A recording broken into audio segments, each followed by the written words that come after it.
안녕하세요. 아이언입니다. 오늘은 다음 주 청약이 시작되는 EAT의 기업 분석과 수요 예측 결과를 알아보도록 하겠습니다. 공모가는 2만원, 스마트시티를 제대로 알아야 합니다. 라고 제목을 정했는데요. 왜 이렇게 이야기하는지 빠르게 알아보도록 하겠습니다. 스마트시티는 정말 중요합니다. 먼저 회사 소개입니다. EAT의 사업 개요를 살펴보면 시뮬레이션 기반 디지털 트윈 솔루션을 제공하는 기업이라고 합니다. 시뮬레이션이란 말도 어렵고 디지털 트윈이라는 낯설은 용어가 있어 어떤 일을 하는 회사인지 감이 잘 잡히지 않습니다. 투자 설명서 내의 설명을 따르면 디지털 트윈이란 실제 세계를 컴퓨터 가상 공간으로 옮겨 현실과 동일한 조건으로 시뮬레이션 할 수 있게 해주는 것이라고 정의하였습니다. 이를 좀 더 쉽게 풀어보도록 하겠습니다. 여객기를 만드는 보잉사는 새로운 여객기를 만들 때마다 풍동 실험이라는 것을 합니다. 실제와 거의 동일한 형태의 모형 비행기를 만든 후 바람을 흘려보내 실제 날 수 있는지 어떤 문제는 없는지 확인하는 작업을 진행합니다. 이렇게 실험할 때마다 모형 항공기를 만들고 공기 흐름을 측정 분석하는데 막대한 돈과 시간이 필요하게 됩니다. 예전 보잉사 비행기들은 다 이렇게 실험을 통해 제작이 되었습니다. 평균 실험 횟수가 무려 77회에 달합니다. 하지만 컴퓨터 기술의 발전으로 실제 모형을 만들지 않고도 비행기를 컴퓨터로 구현한 후 바람을 흘려보내는 풍동 실험을 똑같이 진행할 수 있습니다. 이처럼 실제로 만들지 않고 모의로 실험해보는 것을 시뮬레이션이라고 합니다. 보잉사는 발전된 컴퓨터 시뮬레이션을 통해 실제 모형을 만들어 실험하는 것을 5번 미만으로 줄일 수 있었고 그에 따라 개발 시간과 비용을 절감할 수 있었던 것입니다. 이제 시뮬레이션이 조금은 이해되셨을 것입니다. 그렇다면 디지털 트윈은 시뮬레이션과 무엇이 다른 것일까요? 트윈은 쌍둥이라는 뜻이 있습니다. 컴퓨터의 현실 속 사물에 쌍둥이를 만들고 현실에서 발생할 수 있는 상황을 컴퓨터로 시뮬레이션함으로써 결과를 미리 예측하는 기술로 정의할 수 있습니다. 디지털 트윈의 시작은 장기간 우주 탐사에 사용되는 탐사선 탐사체가 있는 나사에서 시작이 되었습니다. 실제로 발사되는 탐사선 탐사체와 동일한 디지털 구현체가 있고 실시간으로 수집되는 정보를 디지털 트윈에 그대로 반영을 합니다. 그에 따라 원래 예상과 다르게 새로운 예상이나 문제점을 미리 확인할 수 있습니다. 즉 예전 일회성 절차 중 일부로 사용되는 시뮬레이션과 달리 디지털 트윈은 제품을 만들 때부터 제품이 폐기되는 생애 주기 동안 실제 정보를 받고 유지하는 것이라고 할 수 있습니다. 디지털 트윈은 발전 장비, 구조 및 시스템, 제조 운영, 의료 서비스, 자동차 산업, 도시기획까지 광범위하게 사용될 수 있습니다. EAT가 디지털 트윈을 사용하는 예를 살펴보도록 하겠습니다. EAT는 자체 개발한 소프트웨어를 바탕으로 도시 정보를 그대로 구현하여 침수 시뮬레이션을 통해 어느 지역이 침수에 취약한지 미리 파악할 수가 있습니다. 건물들을 디지털 세계로 그대로 구현한 후 미세먼지의 흐름, 빌딩풍의 분석을 위한 바람길 해석 등이 가능합니다. 하지만 EAT의 품목별 매출 내역을 살펴보면 여러 가지 역학을 통해 시뮬레이션을 진행할 수 있도록 도와주는 EAT의 소프트웨어 관련 매출은 없거나 거의 없는 것을 확인할 수 있습니다. 최근 매출을 살펴보면 매출 대부분이 플랫폼 개발 및 구축 용역 매출에서 나오는 것을 확인할 수 있습니다. 그리고 해당 매출은 2개 혹은 1개 등 소수의 내수 프로젝트에서만 발생하고 있습니다. 그렇기에 EAT 매출 중 일부 업체가 차지하는 비중이 극단적으로 높은 상황입니다. EAT 매출이 서비스 매출은 거의 없고 용역 매출만 많은 이유는 무엇일까요? EAT가 개발하고 있는 시뮬레이션 소프트웨어 시장은 사실상 소수의 글로벌 기업이 독과점하고 있는 시장입니다. 사용자 입장에서는 새로운 소프트웨어에 대한 교육 및 사용 방법을 익혀야 되는 번거로움도 있고 정확성이 떨어진다는 평가가 있기에 인지도 및 시장 점유율 확대에는 상당 시간 소요될 것으로 예상된다고 합니다. 하지만 EAT에도 희망은 있습니다. 바로 디지털 트윈 분야입니다. 현재 디지털 트윈 분야는 선도기업이 뚜렷이 형성되어 있지 않기에 기회가 존재하고 있습니다. EAT의 2023년 매출을 살펴보면 세종시 스마트시티 관련 수익이 전체 매출의 80%를 차지하고 있습니다. 따라서 EAT의 상황을 알려면 세종시 스마트시티 관련 사업에 대한 이해가 필수입니다. 세종시 스마트시티 프로젝트와 관련된 내용은 정재승 교수님이 작성한 세종 스마트시티 기본 구성안과 공식 발간된 1차 백서 화이트 페이퍼를 바탕으로 작성이 되었습니다. 그렇다면 먼저 스마트시티란 무엇일까요? 특성에 따라 다르게 정의되어 왔지만 세종시에 구현할 스마트시티는 도시에서 벌어지는 모든 현상과 움직임, 시민들의 행동을 전부 데이터화해서 인공지능을 통해 분석하여 도시인들의 삶의 질과 행복을 높이는 도시라고 생각하시면 될 것 같습니다. 세종 스마트시티의 철학을 살펴보면 시민 행복을 높이고 창조적 기회를 제공하는 지속 가능한 플랫폼으로 정의되어 있습니다. 세종 스마트시티는 5-1 생활권 부지에 새롭게 건설되는 도시입니다.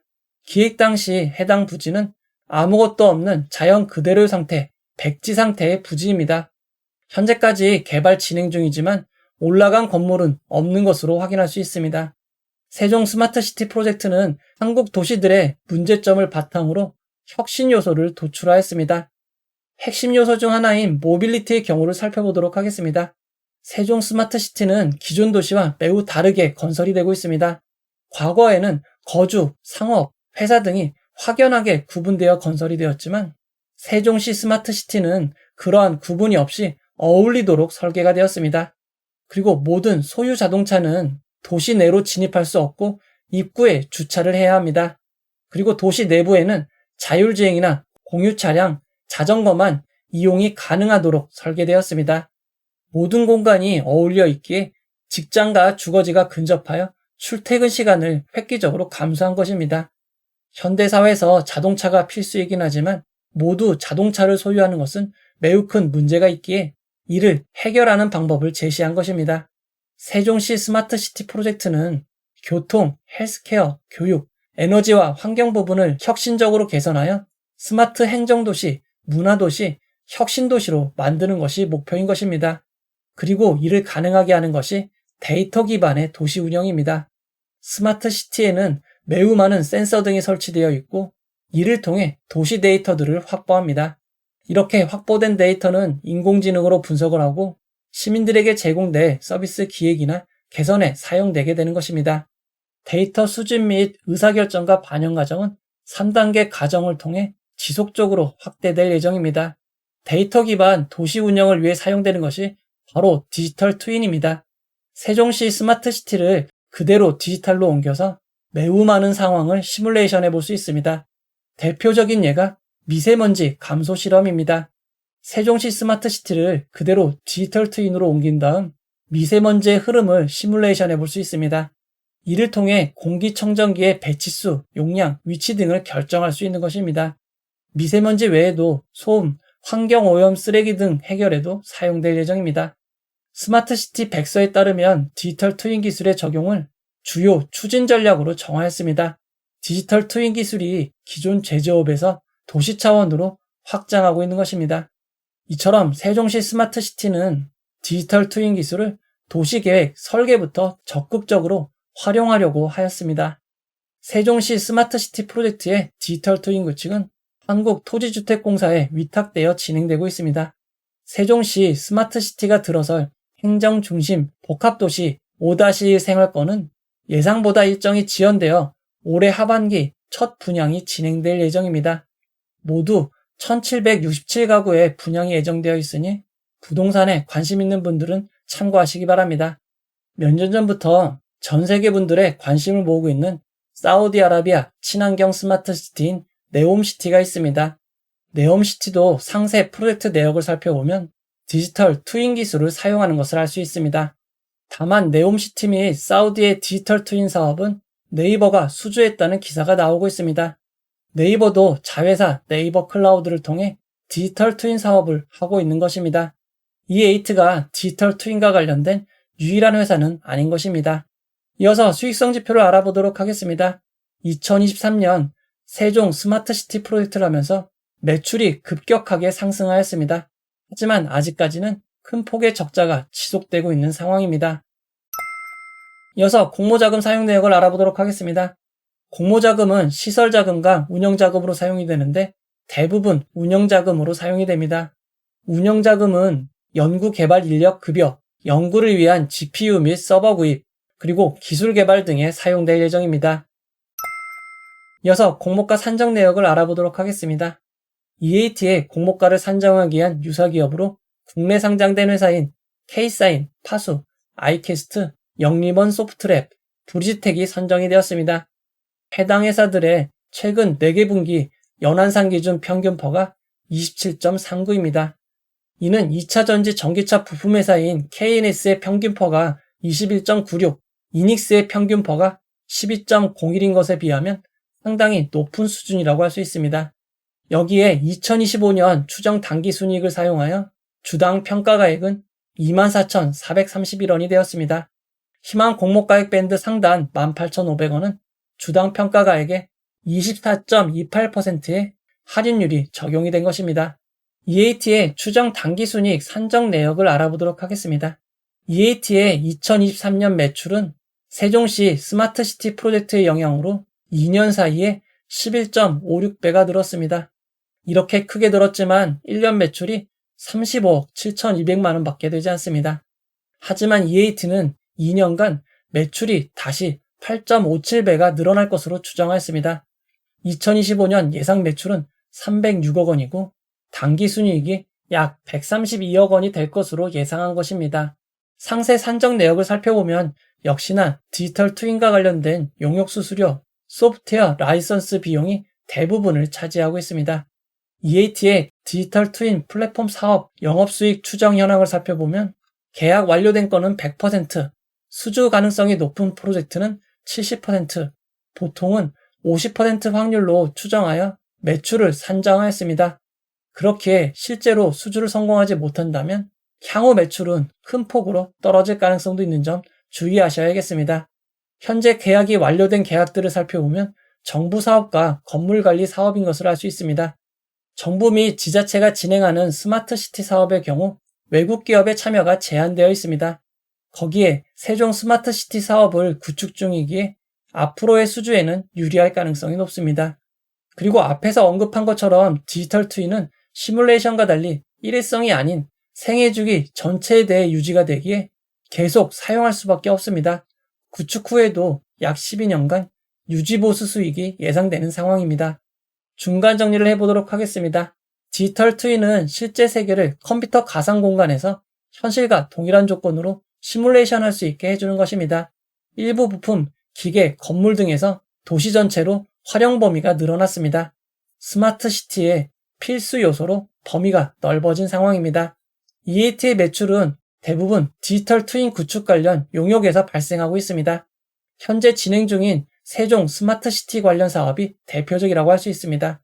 현재는 디지털 트윈 관련 사업이 초창기이지만 수주가 늘어나고 기술력과 수주 이력이 쌓이면 EAT의 경쟁력이 더욱 강해질 것으로 보입니다. 그리고 수주가 늘어날수록 유지보수 수입이 늘어나는 것도 장점입니다. EAT는 아직 적자 회사이지만 2025년까지 수주가 늘어나면서 흑자를 기록할 것으로 추정하여 공모가를 산정하였습니다.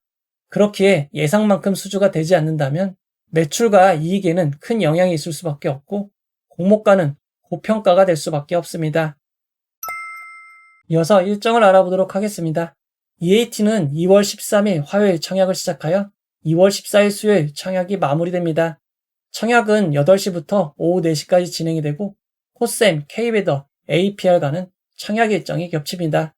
환불일은 2일 뒤인 2월 16일 금요일입니다. 증권사 공지사항을 확인해보면 상장 예정일은 2월 23일 금요일로 예정되어 있습니다. 현재까지 발표된 상장 일정을 확인해보면 EAT는 코셈과 동시상장으로 진행될 예정입니다.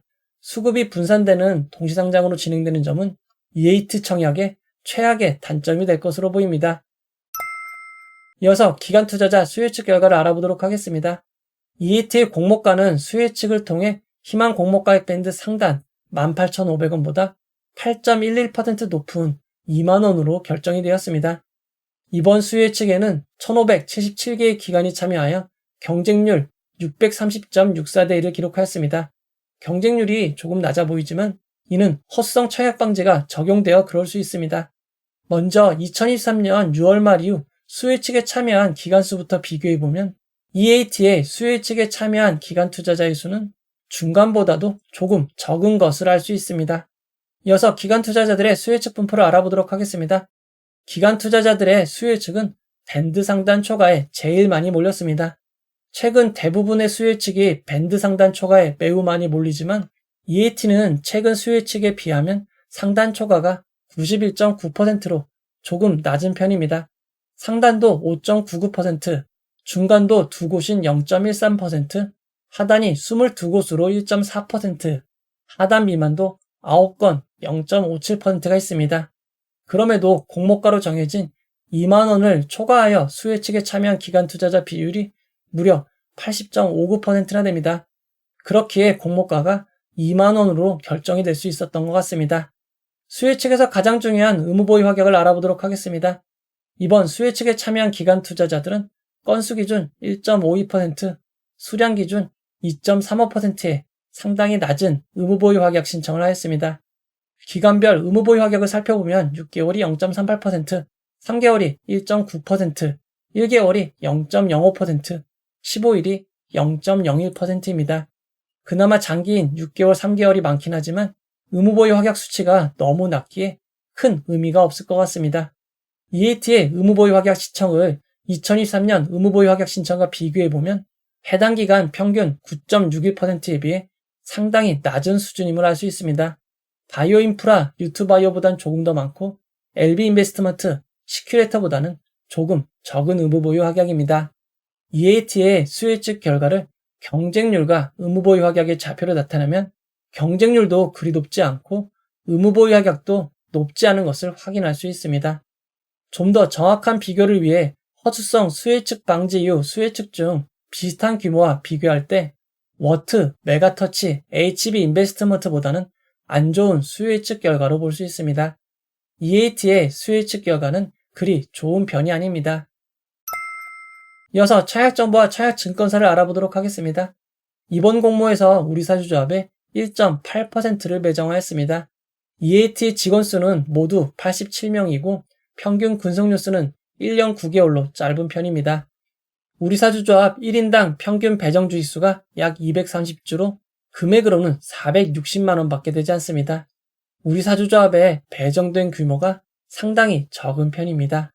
이번 공모는 일반 차약자의 25%의 주식을 배정하였고 금액으로는 약 57억 원입니다. 규모가 상당히 작은 편입니다. 균등 배정 주식수는 절반인 14만 1250주입니다.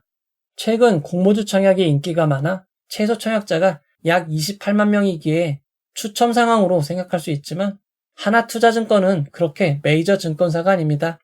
지난 2023년 8월에 진행된 하나 제4호 스펙 당시 청약자 수가 38,425명인 것을 감안할 때 개설하신 분들이 아주 많이 늘지 않았다면 균등 배정으로 한 주는 받을 수 있을 것으로 보입니다. 하나투자증권은 청약 수수료 2,000원이 있고 청약 1일차까지 개설한 계좌만 청약이 가능합니다. 청약 2일차에 개설하셔서는 청약을 할 수 없으니 1일차인 2월 13일까지 개설을 완료하시기 바랍니다. 하나투자증권은 온라인 청약 시 모두 28,000주를 청약할 수 있습니다.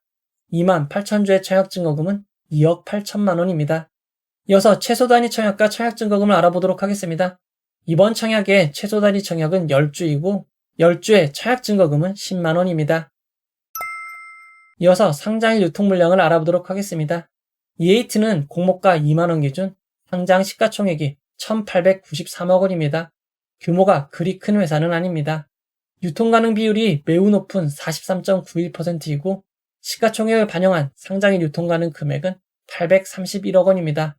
의무보유 확약 신청이 그리 많지 않기에 의무보유 확약이 평균만큼 배정된다고 가정하면 예상 유통 가능 비율은 43.4%가 되고 금액으로는 큰 차이가 없는 821억 원이 될 것으로 보입니다.